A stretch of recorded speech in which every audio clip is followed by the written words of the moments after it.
Bu Arimbi. Selamat pagi.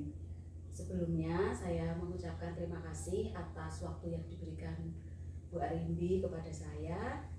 Saya akan wawancara untuk memenuhi tugas CGP saya. Untuk pertanyaan yang pertama, selama ini bagaimana Bu Arimbi itu dapat mengidentifikasi kasus-kasus yang merupakan dilema etika atau bujukan moral? Ya, selama ini untuk mengidentifikasi masalah kasus-kasus yang berupa dilema etika atau bujukan moral. Dilema etika atau bujukan moral. Ya, mengidentifikasinya ya, pertama kita harus cari dulu masalahnya apa, terus dicari latar belakangnya, kemudian kalau sudah dicari masalahnya apa, latar belakangnya apa, terus ya kita musyawarah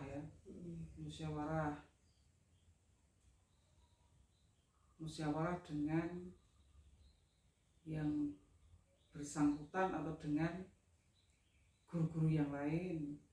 Ini juga bisa, karena nanti kalau kita bermusyawarah dengan beberapa guru, ini kan akan ada banyak masukan yang bisa kita pilih untuk memecahkan masalah itu ya.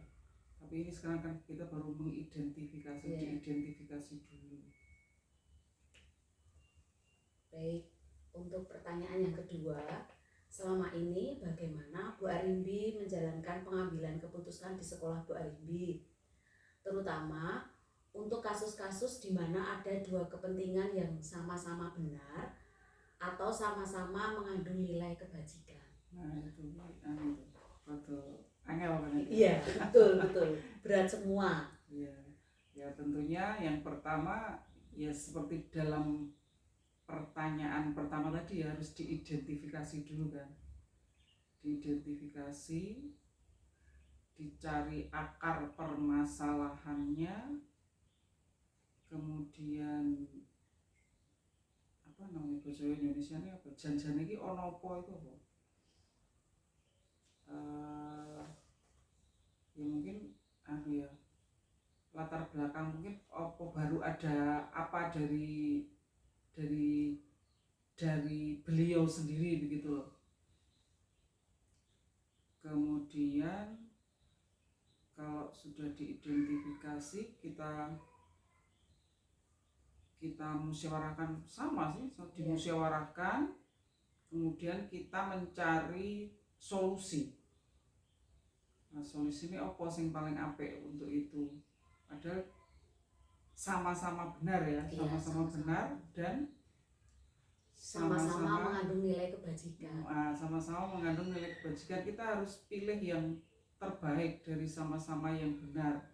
Si A benar, yang A benar, yang B benar, tapi kita harus memilih yang paling benar di antara yang benar itu, dan sama-sama ada nilai kebajikan. Ini juga yang A ada nilai kebajikan, yang B ada nilai kebajikan. Nah, ini kita pilih nilai kebajikan yang terbaik, yang paling banyak gitu. Oke. Pilih yang terbaik. Terima kasih. Selanjutnya pertanyaan yang ketiga, langkah-langkah atau prosedur seperti apa yang biasa Bu Arimbi lakukan selama ini? Nah, langkah-langkahnya tentunya kita harus cari akar permasalahannya dulu ya. Ada akar permasalahannya apa tuh? Kemudian mengidentifikasi tadi ya, diidentifikasi. Kemudian dirembuk bersama, dimusyawarahkan. Kemudian cari solusi. Nah, kemudian kalau sudah cari solusi kan Nah, itu kita bisa memecahkan masalah itu.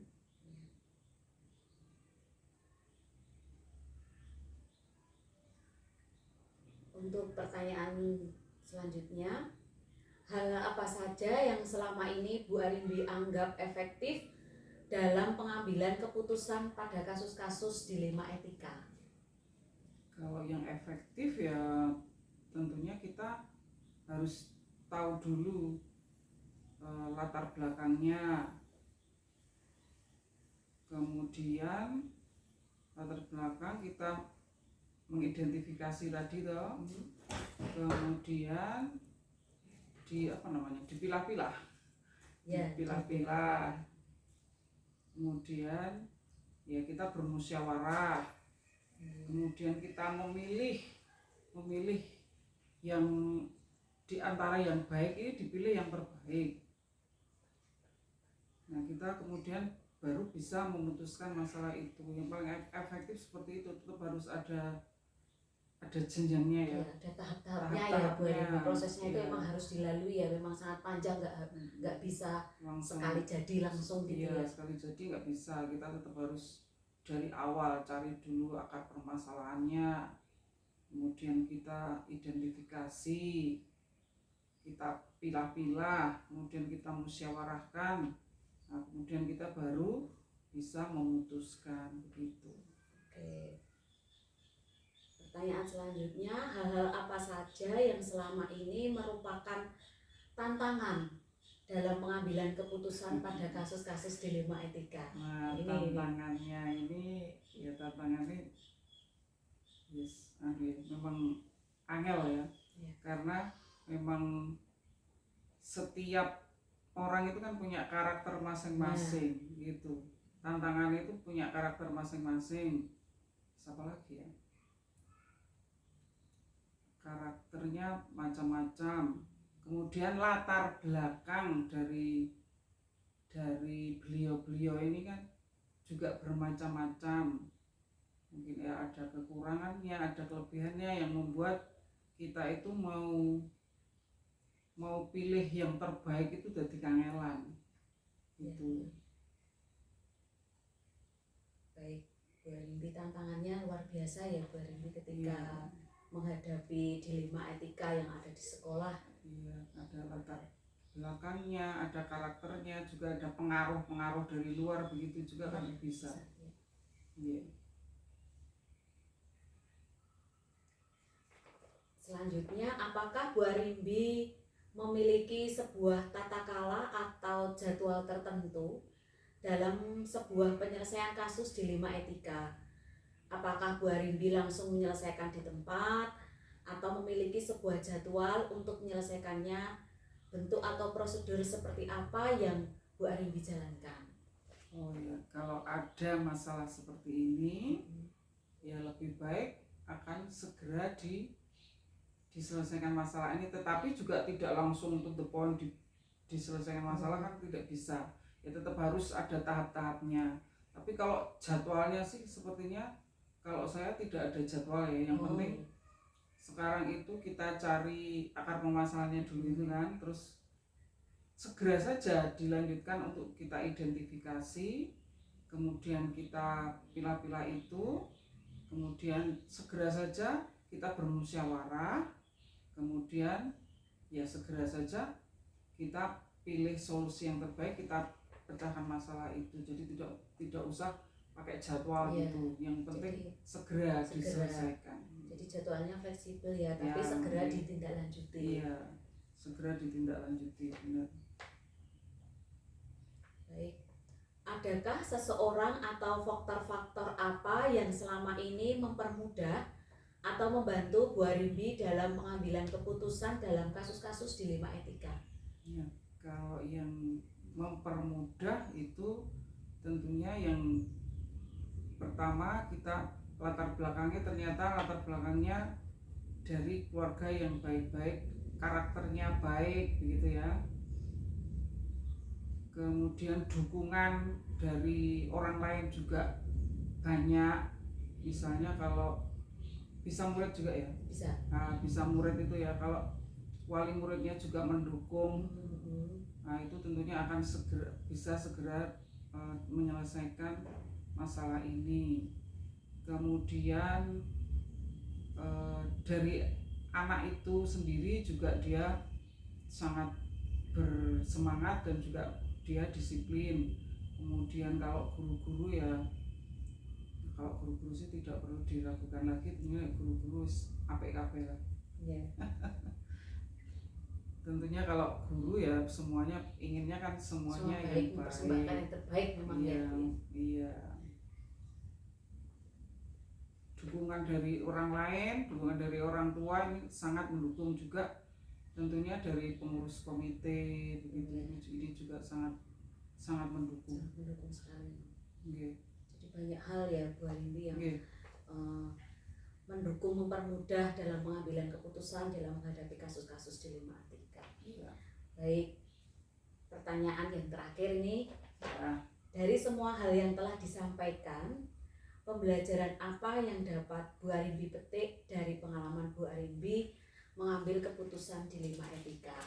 Ya, pembelajaran yang bisa saya petik dari pengambilan keputusan untuk dilema etika ini, yang pertama, ya memang kalau kita itu tidak boleh gegabah, ya. Tidak boleh gegabah, kita harus mengikuti tahap demi tahap itu supaya semuanya dapat berjalan dengan baik dan bisa memutuskan dengan keputusan yang sangat baik yang kita butuhkan, kita perlukan itu. Jadi yang pertama kita tidak boleh gegabah, tidak boleh emosi, harus dilakukan dengan sabar, dengan tenang begitu. Wah, luar biasa ini. Nah, itu juga menjadi kayaknya ya jadi pendidikan saya sendiri, mendidik saya kalau ada masalah ya. Nah, sebetulnya itu masalah orang lain, tetapi ternyata dengan memecahkan masalah ini kan juga saya pun juga harus seperti itu. Jadi untuk pengalaman saya sendiri juga toh. Jadi kita itu harus selalu tenang, sabar, tidak boleh gegabah gitu. Wah, luar biasa sekali ini wawancaranya dengan Bu Arimbi pada pagi hari ini. Sudah di penghujung kegiatan wawancara, saya mengucapkan terima kasih ya Bu Arimbi atas apa yang telah disampaikan pada kegiatan wawancara tadi. Semoga cukup membantu bagi saya, banyak pengalaman-pengalaman yang Bu Arimbi dapatkan sehingga dapat saya kembangkan, saya praktekkan di kemudian hari. Matur nuwun Bu Arimbi, selamat siang. Sama-sama. Saya juga minta maaf, mungkin ada kekurangannya, nanti kalau ada kekurangannya ditambah ya. Nggih, sami-sami ya.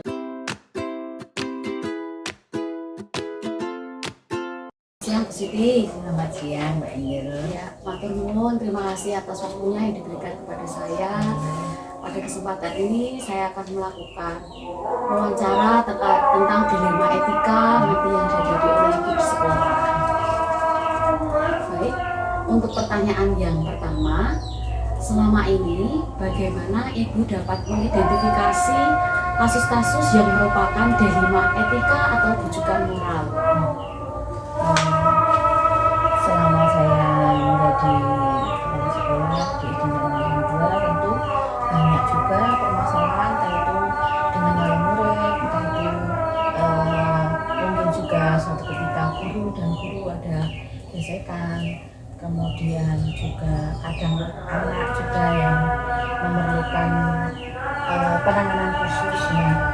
Ini kami mengidentifikasinya, kadang-kadang saya juga mengetahui dari kalau ketika ada permasalahan itu juga bisa dari teman-teman, kadang ada juga yang dari wali murid, atau kita sebetulnya juga menyediakan kotak saran itu kalau misalnya ada permasalahan. Tapi sejauh ini kotak saran itu sepertinya kurang, tapi kadang kurang mereka manfaatkan. Tapi kadang ada juga wali murid yang WA. Jadi misalnya ada sesuatu yang mereka pandang perlu disampaikan ke sekolah, mereka mungkin ada berarti kan ada antar bunyi ya sekolah, jadi ada yang WA mungkin juga sangat mungkin itu nggak tahu misalnya seperti itu, ada yang permasalahan pribadi itu yang dengan murid. Kalau permasalahan dengan murid yang udah gimana ya, dengan tanda kutip murid yang spesial seperti itu ya kami mengetahui dari guru.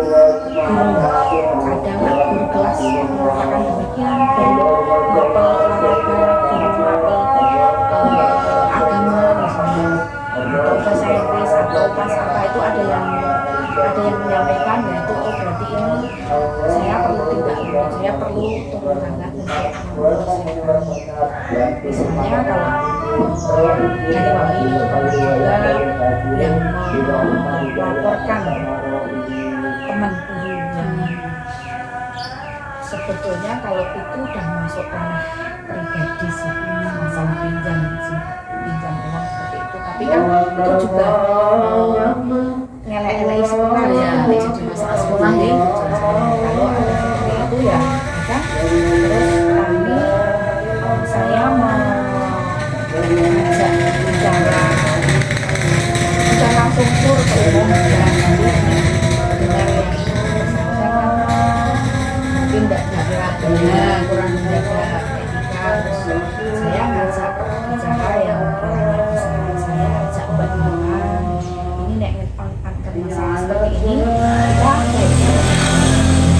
lalu saya ke guru senior terutama yang tentunya pengalaman bekerjanya sudah lama. Kalau yang muda itu kadang-kadang kan terlalu emosional, kadang terlalu apa ya, idealismenya tinggi, buat ketikes gitu misalnya seperti itu. Tapi kan kita tidak bisa juga kalau kota Jawa kena iwae ojo mati budek kita bisa menyelesaikan masalah tanpa harus dengan kekerasan, dengan keruh, dengan emosional, tetapi kita bisa menyelesaikan. Dan yang dari wali itu alhamdulillah kami bisa yang beliau laporkan itu bisa tertangani masalah pinjam uang sebelumnya. Tapi kan itu juga ngelek-eleki sekolah, jadi animo menyekolahkan ke kami kan jadi berperan seperti itu. Jadi dari bisa juga mungkin dari anak, kalau anak ada yang apa ya, mungkin ada guru kami yang terlalu keras seperti itu kan, kadang anak ada yang suatu ketika misalnya saya ngajar itu kan kadang ada yang anak yang caper-caper, ada yang anak minta ini sidik-sidik matur, tapi kan kadang sidik-sidik matur itu mungkin juga suaranya perlu kita perhatikan, oh ternyata anak ini kok seperti ini. Nah, itu bisa dari berbagai sudut, jadi dari siswa, dari teman guru, atau dari jadi banyak sekali ya Bu identifikasinya, kita bisa mencari berbagai sumber untuk mengenal masalah itu. Baik, untuk pertanyaan yang kedua, selama ini bagaimana Ibu menjalankan pengambilan keputusan di sekolah Ibu, terutama untuk kasus-kasus di mana ada dua kepentingan yang sama-sama benar atau sama-sama mengandung nilai kebajikan? Pengambilan keputusan untuk kasus di mana sama-sama benar atau sama-sama mengandung nilai kebajikan, ini harus jangan sampai sepertinya kita membela salah satu. Jadi kita harus netral tetapi bisa menyelesaikan permasalahan yang jadi kalau istilah Jawanya itu menghargai. Jadi kita harus menghargai, misalnya ada gesekan kasus dengan A dan B, ya mungkin kita bisa empat mata dulu dengan yang satunya, kemudian empat mata dulu yang satunya. Setelah dipelajari, setelah kita lebih jelas duduk permasalahannya, lebih jelas mana baru nanti kita sampaikan kepada berdua yang ada gesekan kasus seperti itu.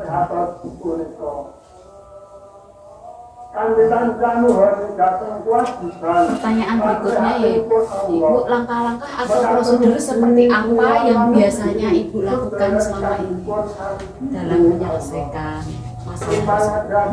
Misalnya masalah yang Diambil salah satu saja, Bu.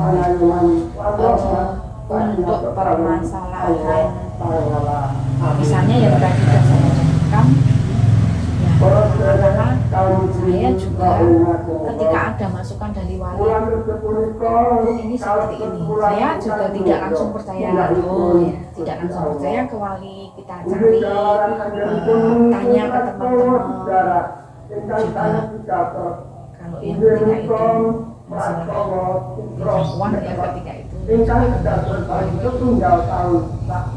dan setelah saya tanya ke teman yang lain, baru saya menanyakan langsung ke yang bersangkutan yang dilaporkan seperti itu. Kemudian saya dengan ibu yang bersangkutan itu, saya empat mata, saya menanyakan apakah ibu itu permasalahan permasalahannya apakah suami atau keluarganya itu bisa enggak menghadapi permasalahan itu, bisa enggak keluarganya itu biar membantu ngenteng-ngentengnya seperti itu. Terus akhirnya yang dari wali murid itu bisa kami selesaikan, si ibu itu untuk memberikan efek jerah karena itu menyangkut nama baik sekolah. Saya tanya kesaguhannya untuk mengembalikan itu, beliaunya juga akan berusaha mengembalikan, tapi minta jeda waktu. Kemudian saya membuat hitam di atas putih supaya ibu yang bersangkutan yang dilaporkan oleh wali murid tadi supaya ada efek jerah. Harapannya besok di waktu-waktu selanjutnya itu tidak akan melakukan perbuatan yang semakin nama baik sekolah itu berkurang, sehingga karena kemarin jelas saya kan kemarin baru apa ya di Jogomasan 3 kan hari kita introspeksi kok muridnya bisa sedikit apa dari hal mana yang bisa kita lakukan untuk meningkatkan. Ternyata saya di PhD saya sendiri kecamatan murid saya kemarin punya 17 ya, biasanya 322. Salah satunya ketika saya pelajari ternyata juga dari gurunya itu yang suka bicara kemarin tak suruh pokoknya ampun dibaleni mulai ada sesuatu iyo sama teman atau sama lembaga vokasi atau keluarga saya seperti itu. Yang jelas untuk keluarga kami buat hitam di atas putih supaya tidak mengulangi lagi. Mudah-mudahan nanti juga efektif. Saya juga berbondong. Iya. Berikutnya hal-hal apa saja yang selama ini Ibu anggap efektif dalam pengambilan keputusan pada kasus-kasus di rumah etika? Saya kira yang efektif itu seperti yang saya aturkan tadi, saya pakai istilah Jawa, ojo nganti budek banyune ning iwake seperti tadi. Jadi harus dengan kepala dingin, harus dengan sabar dan menghargai atau ngwongke kalau dalam bahasa Jawanya. Jadi walaupun itu anak kecil, walaupun itu murid misalnya, itu tetap kita harus dengan tulus dan kasih sayang, jangan langsung dengan hal yang keras seperti itu. Jadi harus tetap seberapa pun yang menjadi pendapat mereka itu dihargai. Kemudian kalau yang dengan iman guru yang sudah saya lakukan itu kita dari hati supaya kalau bisa itu misalnya si A itu punya permasalahan, jangan sampai biarlah kalau mereka teman-teman itu dengar tapi bukan dari saya. Jadi misalnya A bersalah, B tahu tapi tahunya kalau bisa jangan sampai dari bawah. Jadi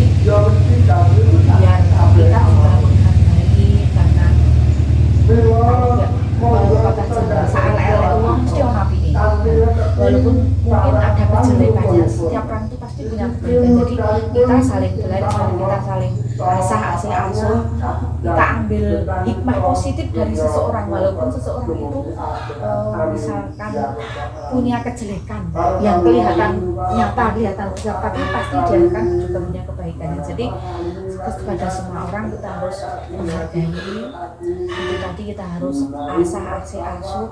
Kalau harus segera terselesaikan, itu mungkin itu hal yang diharapkan segera terselesaikan, tetapi harapannya iklim sekolah itu tidak memanas, jadi bisa terselesaikan tanpa dengan ada seperti perang dingin, seperti itu kan nggak nyaman ya. Jadi sebisa mungkin kalau ada permasalahan kita dari hati ke hati, kita angkat dulu. Yang penting pelan-pelan kita menuju menyelesaikan suatu permasalahan seperti itu. Tidak frontal, kalau saya memang orangnya tidak frontal, pedes, enggak gitu.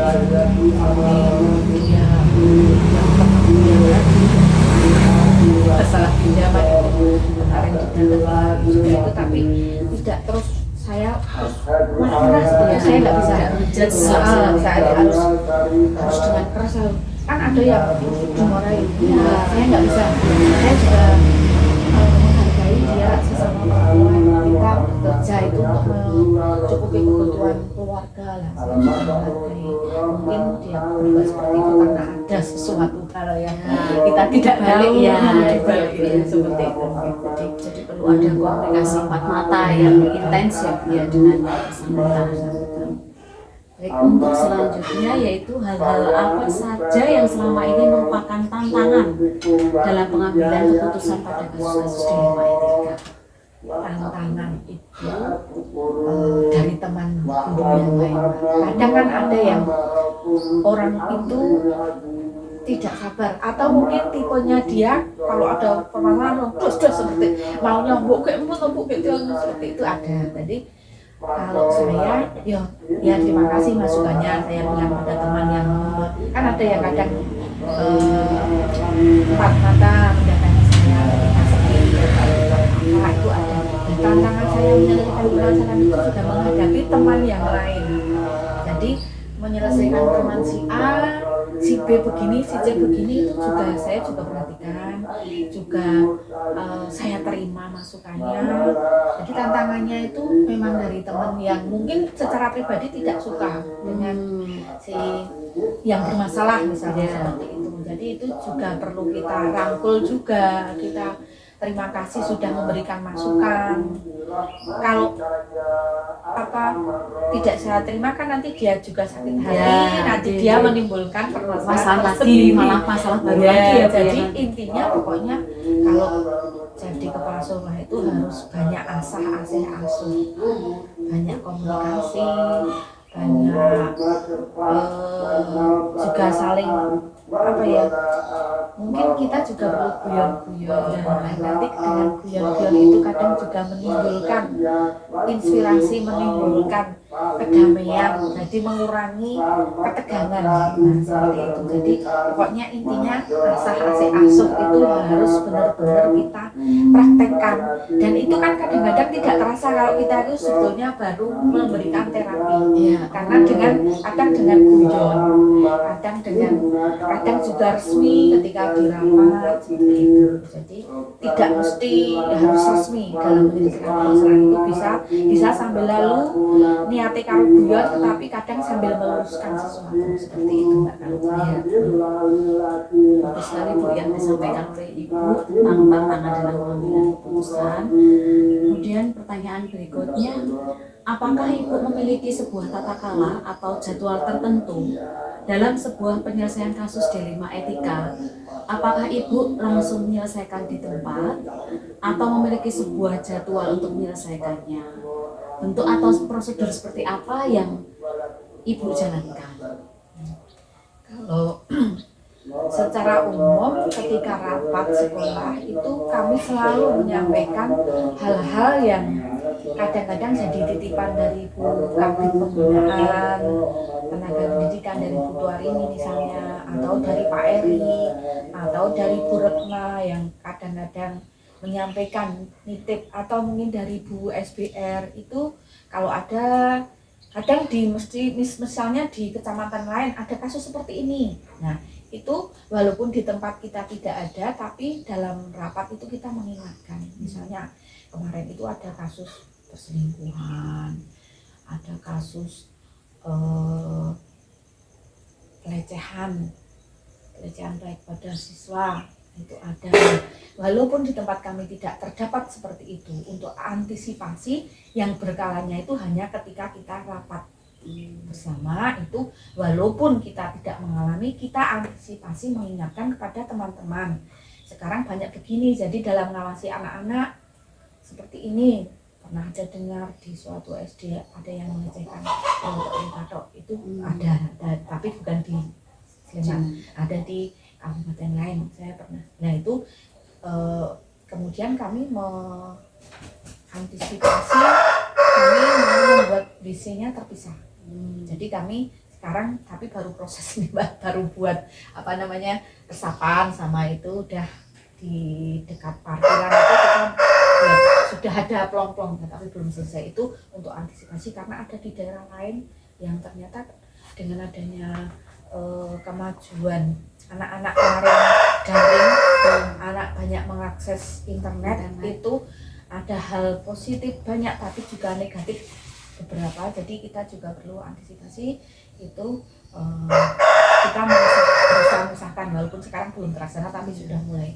Itu yang ada di lain tempat. Misalnya kalau yang di tempat kami misalnya ada permasalahan, ya memang kalau yang di sekolah tidak berkala karena kan permasalahan tidak selalu muncul, kadang-kadang aja. Nah, ketika memang ketika sudah ada permasalahan, ya kemudian kita pelan-pelan berjalan, saya cari tahu dari permasalahan yang ada, misalnya masalah murid yang takut kepada guru misalnya, ya kita sering mendekati anaknya, terus kita ke orang tuanya, kita juga minta kerjasama.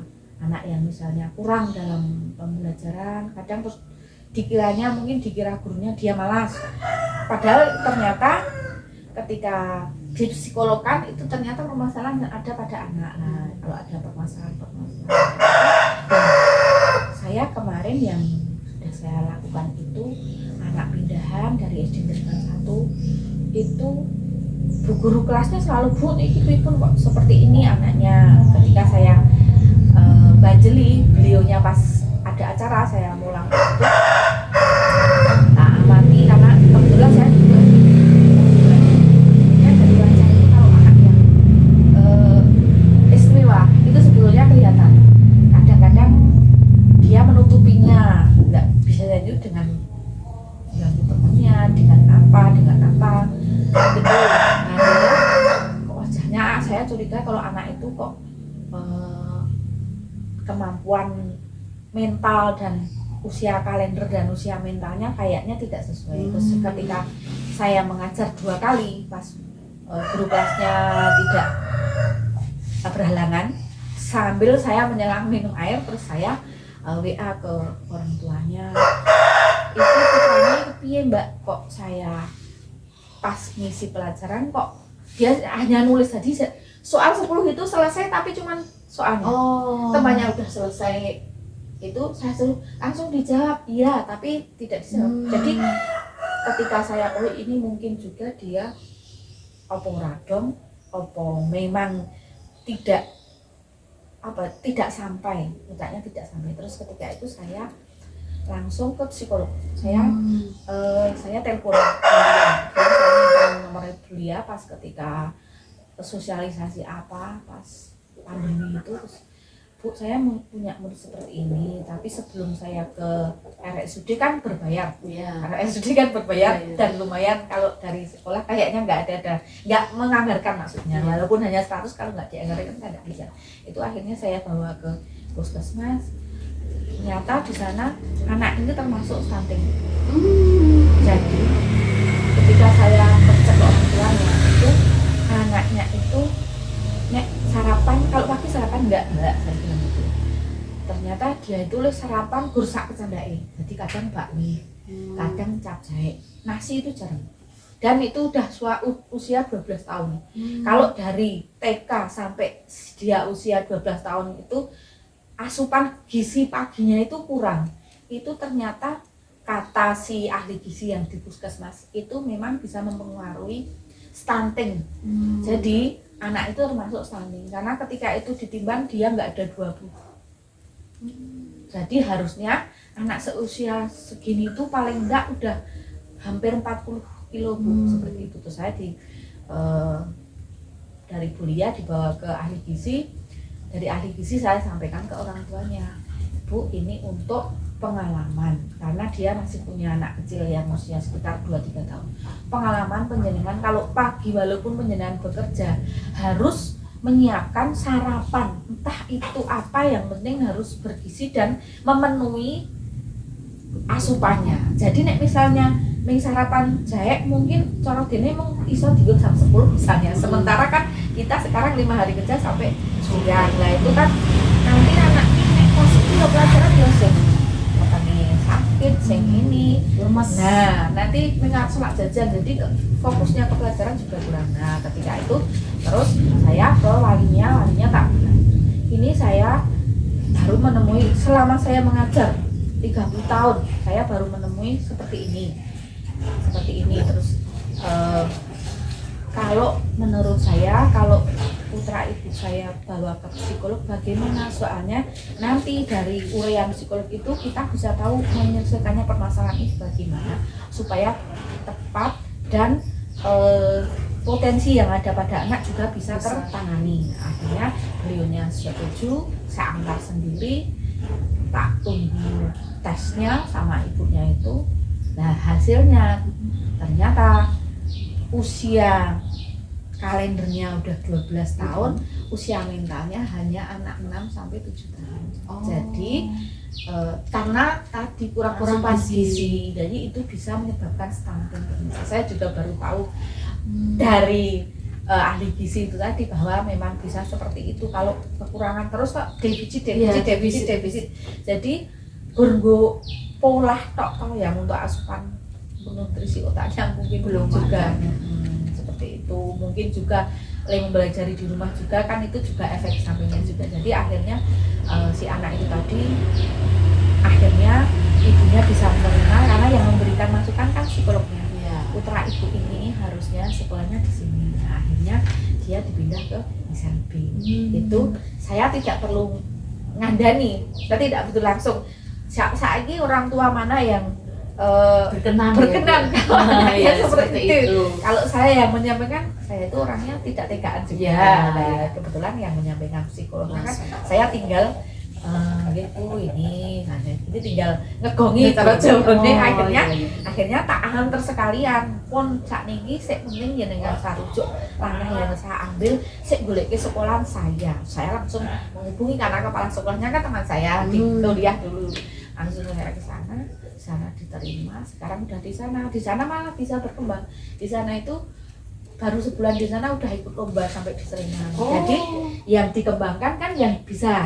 Jadi secara otaknya dia mungkin kurang, tapi keterampilannya dia pintar mancing. Nah, nanti mungkin nyekel iwak cara itu dia pinter karena memang rumahnya kan dekat sawah loh. Jadi dia kuliner. Jadi di sana nanti kalau nggak salah arahannya nanti ke perikanan. Terus kemarin itu saya di WA, nih Mas Aziz lomba Bu ke Sleman, walaupun belum juara tapi kan paling enggak udah membesarkan hati orang.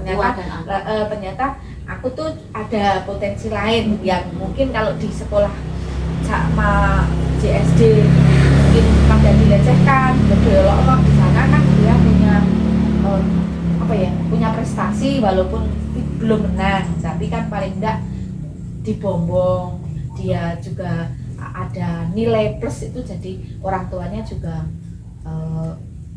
tidak sedih seperti itu. Kalau kan biasanya yang sudah saya 30 tahun mengajar itu belum pernah bisa memindahkan.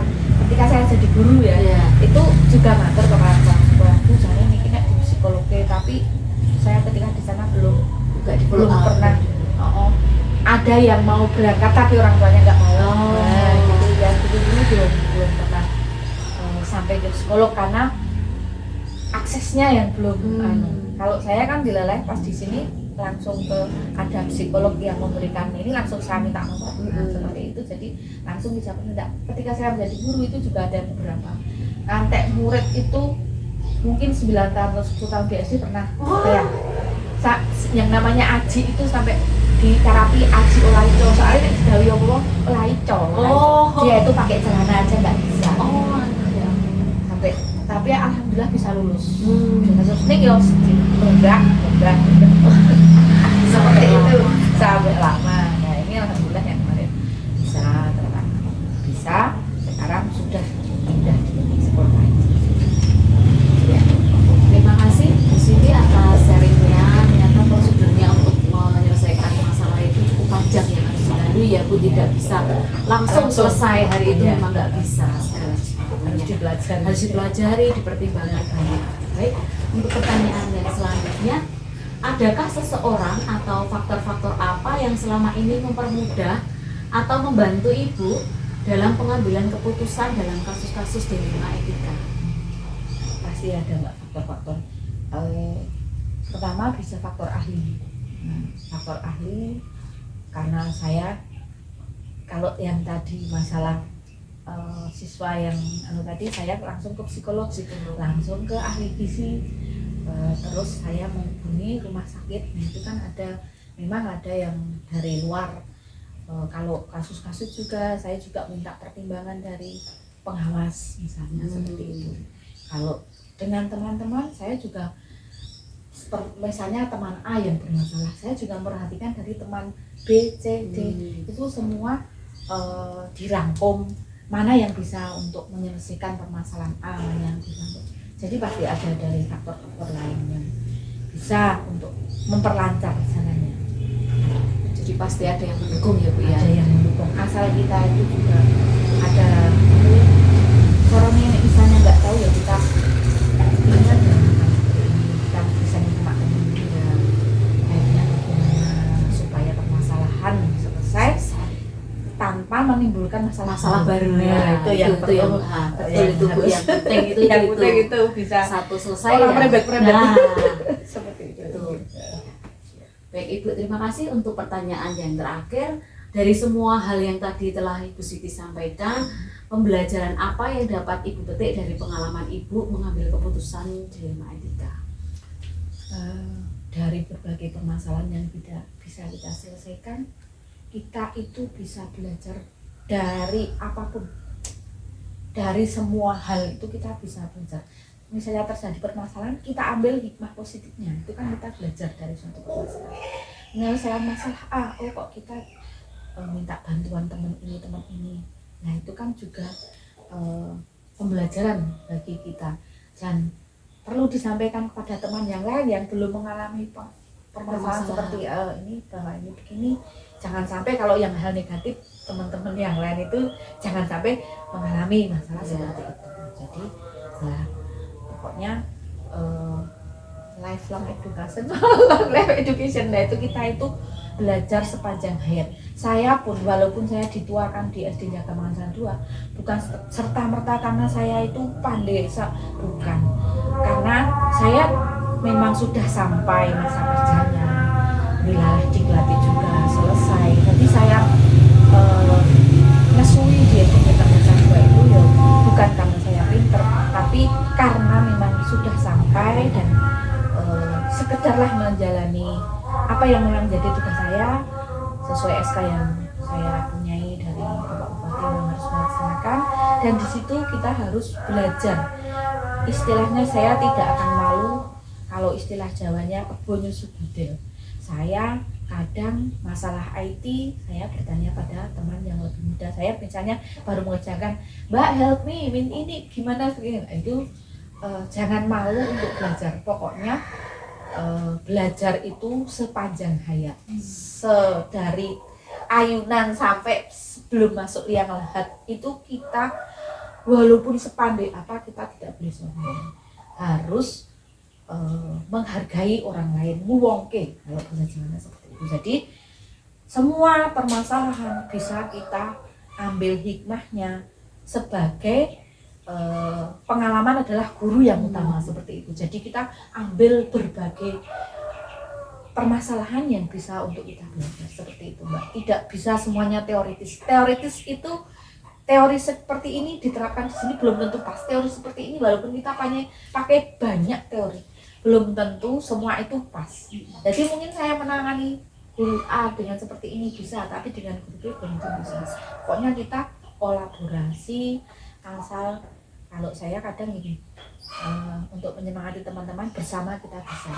Seperti awal-awal tahun saya di Kementerian 2 itu ternyata dulu itu katanya jarang ikut FLSN itu misalnya, katanya enggak. Udah ketika tak ikutkan tari, ternyata anaknya antusias. Yang putranya Pak Prato itu 2 tahun walaupun pas pandemi itu bisa tuh juara 1 sampai 2 kali, terus yang tahun kedua itu bisa sampai kabupaten. Jadi sekecil apapun prestasi anak, prestasi teman itu kita hargai, dibombong, kita itu bisa. Ternyata juga kalau diberi kepercayaan, insya Allah mereka itu ada greget lah. Jadi untuk menimbulkan semangat itu memang dari berbagai hal kita ambil mana yang bisa untuk kita menyelesaikan suatu permasalahan seperti itu yang bisa saya ambil. Jadi belajar seumur hidup ya, seperti itu. Mungkin itu yang bisa pengalaman yang bisa kita sharingkan. Saya juga mungkin saya masa kerjanya lama, tapi saya juga masih perlu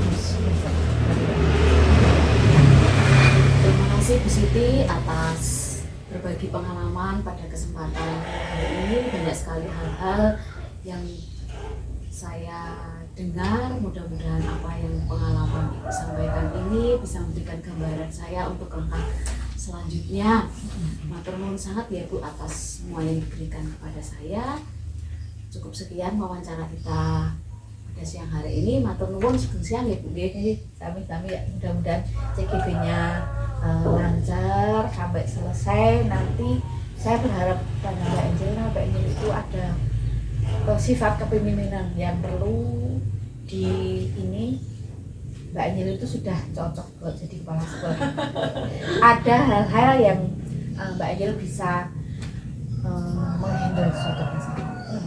Mudah-mudahan ya Mbak ya pengestunya. Makanya semangat kita harus bermanfaat untuk orang lain. Ya itu yang penting itu. Kita Betul, harus bermanfaat. Matur nuwun ya Bu ya.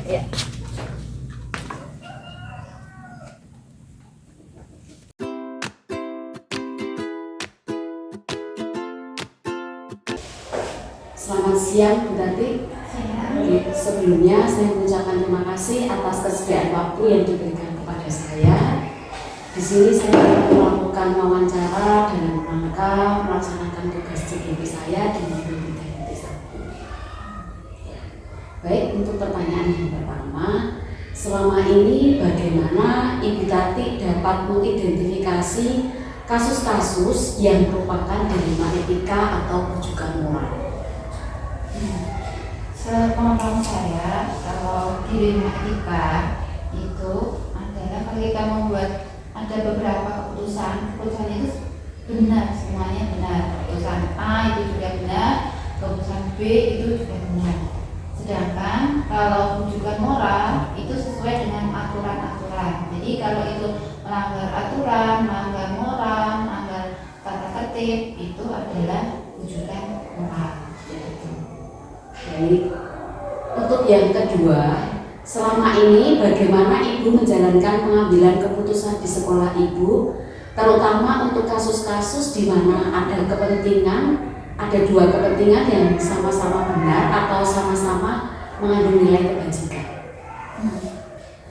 Itu kan berarti termasuk yang dilema etika. Iya, bersama-sama benar. Jadi kalau kita mengambil keputusan A itu sebenarnya juga benar, keputusan B itu juga sebenarnya benar. Dan di antara dua keputusan itu mana yang lebih baik, itu saya biasanya akan mengidentifikasi dari masalahnya, latar belakangnya masalah seperti apa, kemudian fakta-faktanya seperti apa, kemudian bertanya kepada orang yang kompeten ataupun guru di SD Negeri Salatiga yang kompeten, guru yang mengetahui seluruh tentang masalahnya. Kemudian saya bisa mengambil keputusan apakah keputusan A yang saya ambil atau keputusan B yang saya ambil. Kalau misalnya keputusan A itu saya ambil, kemudian saya mencoba untuk tanyakan kembali dengan orang lain untuk menguji apakah keputusan yang saya ambil itu sudah benar. Kalau memang itu sudah benar, maka saya akan menyampaikan ke forum bahwa keputusan untuk masalah di SD Jakarta 3 itu adalah keputusan yang A, bukan yang B. Untuk pertanyaan yang nomor 3, langkah-langkah atau prosedur seperti apa yang biasa Ibu Tati lakukan selama ini? Langkah-langkah untuk khususnya yang di Etika, seperti yang tadi yang pertanyaan kedua, itu adalah mengidentifikasi masalah yang ada, ya, mengetahui latar belakang masalah itu apa, kenapa bisa seperti ini, misalnya kenapa anak-anak itu bisa nakal, itu penyebabnya apa. Kemudian bertanya kepada orang yang berkaitan dengan masalah tersebut, yang terlibat dengan masalah tersebut. Nah, kemudian bertanya juga kepada orang yang biasa menyelesaikan masalah tersebut, itu kalau menurutmu solusinya itu seperti apa. Nah, kemudian saya pelajari juga misalnya dari buku ataupun dari sumber-sumber yang lain, itu kalau masalah seperti ini tuh sebaiknya seperti apa. Kemudian saya baru bisa untuk membuat kesimpulan untuk penyelesaian masalahnya itu seperti apa. Nah, kemudian baru disampaikan ke forum di Memang harus ada prosedur ya untuk mengambil sebuah keputusan biar nanti menjadi kesimpulan yang baik. Selanjutnya pertanyaan yang keempat, hal-hal apa saja yang selama ini Ibu Tati anggap efektif dalam pengambilan keputusan pada kasus-kasus dilema etika? Hal-hal yang efektif tentunya yang pertama saya harus mengetahui latar belakang kenapa muncul masalah seperti itu.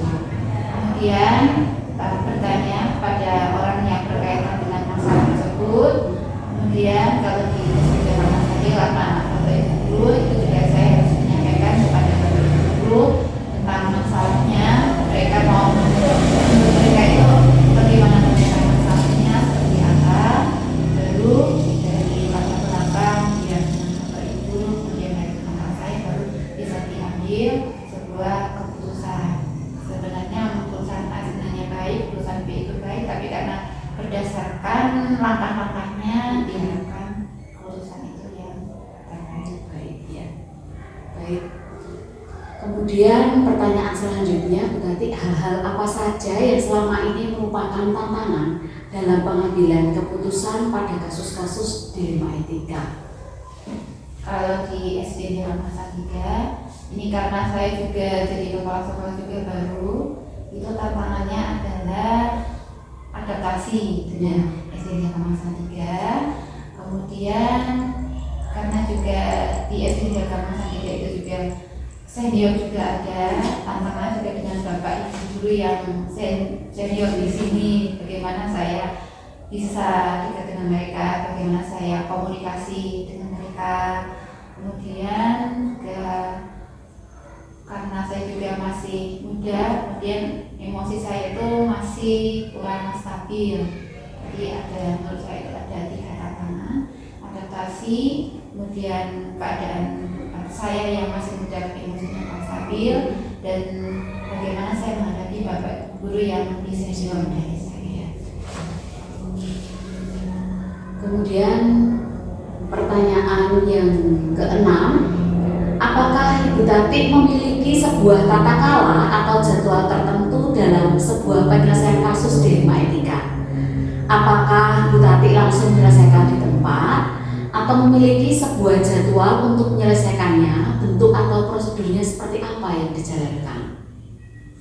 Kalau untuk dilema etika, kalau saya sendiri, karena saya juga masih belajar jadi kepala sekolah, juga masih muda, ada 2. Jadi terkadang kalau saya emosinya kurang stabil, waktu mepet, banyak pekerjaan, itu saya langsung menyelesaikan masalah dilema etika seketika itu juga ketika ada masalah tanpa bertanya kepada orang lain, tanpa mengidentifikasi masalah, kemudian saya membuat keputusan sendiri. Itu yang pertama. Yang kedua, ketika saya emosinya stabil, kemudian waktunya juga tidak mepet, itu saya akan melakukan langkah-langkah untuk membuat keputusan yang terbaik. Itu dengan mengidentifikasi masalah, kemudian bertanya pada yang kompeten, kemudian kita kalau di SD Kemasan 3 kita ada rapat dengan Bapak Ibu guru untuk menggali Bapak Ibu guru itu untuk menyelesaikan masalahnya itu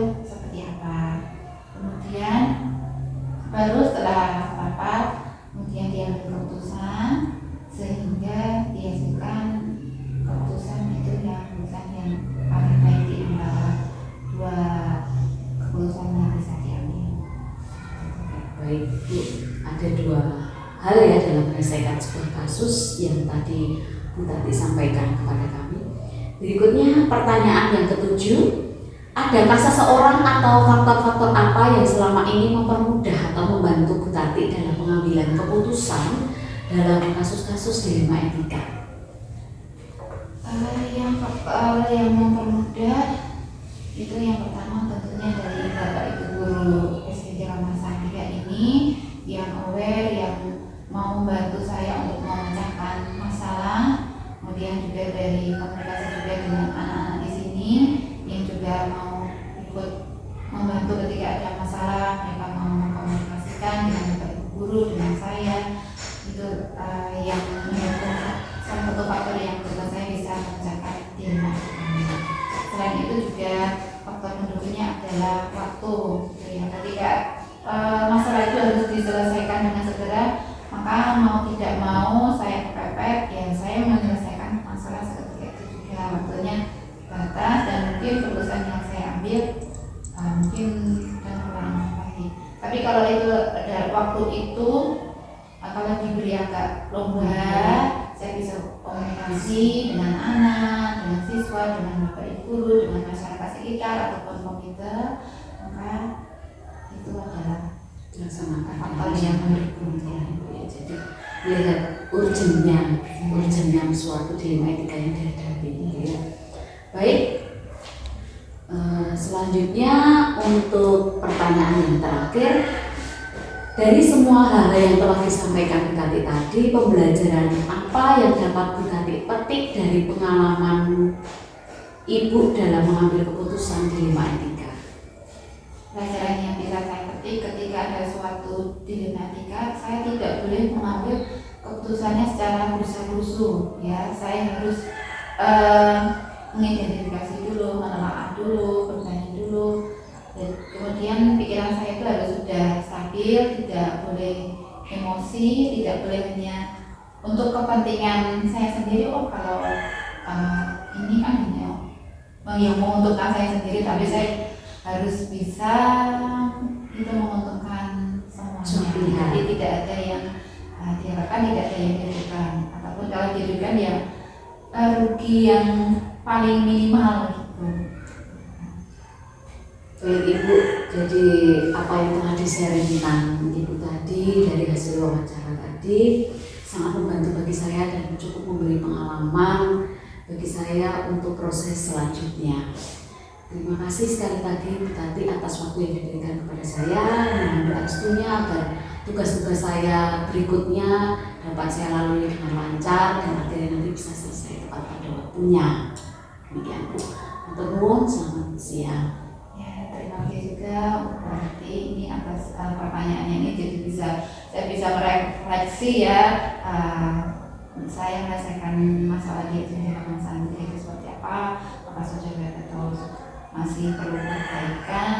Kemudian semoga sukses untuk berarti untuk CGP-nya ya, semoga lulus dan segera mendapatkan tantangan yang lebih, karena berarti ini sekali tantangan. Terima kasih ya Bu Tati.